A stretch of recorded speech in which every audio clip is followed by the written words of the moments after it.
සුබ දවසක්. මේ මාලි මාණ්ඩුවේ දෙවන අයවැය මුදල් ඇමතිවරයා විදියට ජනාධිපති අනුර කුමාර දිසානායක සහෝදරයා විසින් ඊයේ දින පාර්ලිමේන්තුවේදී කියවනු ලැබුවා. ඉතින් මේ 103ක හිටිය පක්ෂයක් කවදාවත් ආණ්ඩු බලය ලබාගත්තේ නැති පක්ෂයක් විදියට විපක්ෂීය ආර්ථික ඔස්තාර් හර්ෂ ඩිසිල්වත් කිව්වා මේක ඉතා සාර්ථක අයවැයක් කියලා.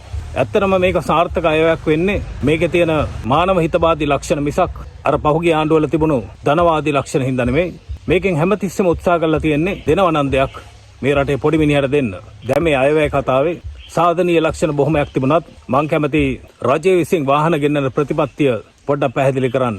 දැන් ආණ්ඩුව විසින් මේ අයවැයෙන් රුපියල් බිලියන 12500ක් වෙන් කළා තියෙනවා වාහන ආනයනය කිරීම සඳහා. හැබැයි මතක තියාගන්න මේ රුපියල් මිලියන 12500 ඇලොකේට් කරලා තියෙන්නේ පාර්ලිමේන්තුවේ ඉන්න മന്ത്രിවරු 225ට වාහන ලබා දෙන්න විතරක් නෙවෙයි. මේ රාජ්‍ය අමාත්‍යාංශ වලට රාජ්‍ය ආයතන වලට අවශ්‍ය යන්ත්‍රෝපකරණ වාහන ඒ සියල්ලම මිලදී ගන්න. එහෙම නැතුව මේ පාර්ලිමේන්තු മന്ത്രിවරුන්ගේ වාහන විතරක් නෙමෙයි. එතකොට මේ රටේ මෙච්චර කල් ඔය මැති ඇමතිවරු මේ පාර්ලිමේන්තු පොරපිටි එල්ල හිටියේ ඔය වාහනින්ද. මොකද වාහන පර්මිට් එක ගත්තේ මැති ඇමතිවරු විතරක් නෙමෙයි. රජයේ සේවකයොත් කලේ ඒ වාහන පර්මිට් එක අවභාවිතා කරපු එක.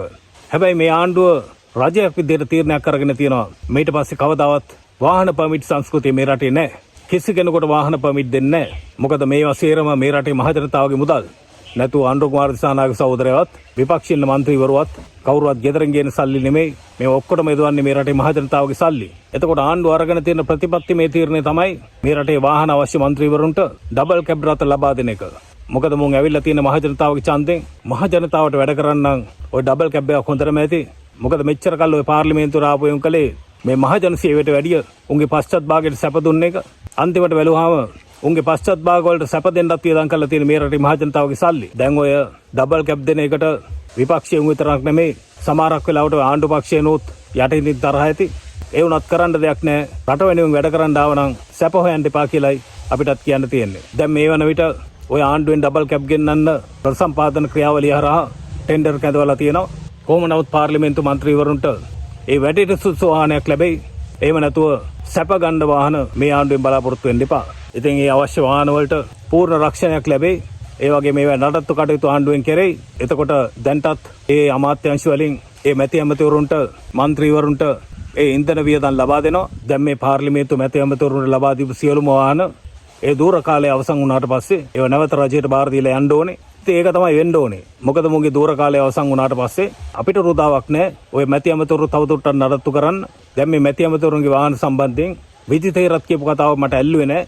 මිනිහා කියන්නේ දැන් ඒ දූර කාලයෙන් පස්සේ ඒ අදාළ වාහනේ ඩිප්‍රීසියේෂන් එක කියන්නේ ෂොය වීම් සලකලා ඊතර මුදල ඒ පාර්ලිමේන්තු මන්ත්‍රීවරයාට ගෙවලා ඒ වාහනේ මිලදීගෙන ගෙදර ගෙනියන්න පුළුවන් කියලා. ඉතින් මම කියන්නේ ඒවත් අසාධාරණයි. මොකද Tamanට පාර්ලිමේන්තු මන්ත්‍රීවරයෙක් විදියට ලබා දෙන කිසිම දෙයක්, උගානේ පෑනක් පැන්සලක් මොබයිල් ෆෝන් එකක්, ඒ කිසි දෙයක් ගෙදර ගෙනියන්න උවමනා නැහැ. ඒවා සේරම දාලා යන්න ඕනේ. හොඳම දේ තමයි ඒ දූර කාලය අවසන් වුණාට පස්සේ තවත් දුවන්න පුළුවන් නම් ඒ වාහන ආණ්ඩුවේ සංචිතයකට එහෙම නැත්නම් පූල් එකකට දාන්න. එහෙම නැත්නම් ඒව අලුත් වැඩියා කරලා නැවත පාවිච්චියට ගන්න පුළුවන් ඒවා පාවිච්චියට ගන්න. ඒ බැරි ඒවා සේරම ප්‍රසිද්ධ වෙන්දේසි කරන්න. අන්න ඒ වගේ අවස්ථාවක ඔය Tamanට දීලා තියෙන වාහනේ එල්ලිලා ඒවට අරගෙන ඉන්න മന്ത്രിවරුන්ට මැති ඇමතිවරුන්ට ඒව මිලදී ගන්න පුළුවන්. හැබැයි කිසි කෙනෙකුට අයිතිවාසිකමක් හැටියට ඒ වාහන මිලදී ගැනීමේ වරප්‍රසාදයක් ඇති කරන්න නරකයි. මොකද ඔය දැන් ඔය ඩබල් කැබ් එපයි කියන മന്ത്രിවරුන්ට මතක නැහැ. ඔය 89 ප්‍රේමදාස ජනාධිපති වෙද්දී ප්‍රේමදාස යෝජනාවක් ගෙනාව මැති ඇමතිවරුන්ට 3 wheel ලබා දෙන්න. ඉතින් අර පාර්ලිමේන්තු മന്ത്രിවරුන්ගේ ආරක්ෂාවට යන වාහන ආරෝමයේ සලකලා බැලුවාම ඒ වියදම වැඩි වාහනයකට යන වියදමට වැඩිය. ඒ අනුව තමයි ඔය 3 wheel යෝජනාව නැති උනේ. හැබැයි ඉතින් වැඩි කෑ ගහන മന്ത്രിවරු ඉන්නවනම් ඔය ඩබල් කැබ් එකත් එපා කියනවනම් හොඳම දේ තමයි උන්ට ඔය සේරම නවත්තලා 3 wheel එකක් ලබා දෙන එක. මොකද දැන් 3 wheel එකකුත් ලක්ෂ 25ක් විතර වෙනවා. මොකද මේ රටේ සාමාන්‍ය මිනිහෙකුට 3 wheel එකක්වත් ගන්න බැරි තත්ත්වයක ඉන්නකොට මේ රටේ පාර්ලිමේන්තු മന്ത്രിවරුන්ට 3 wheel උත් හොඳ වැඩි. බොහොම ස්තුතියි.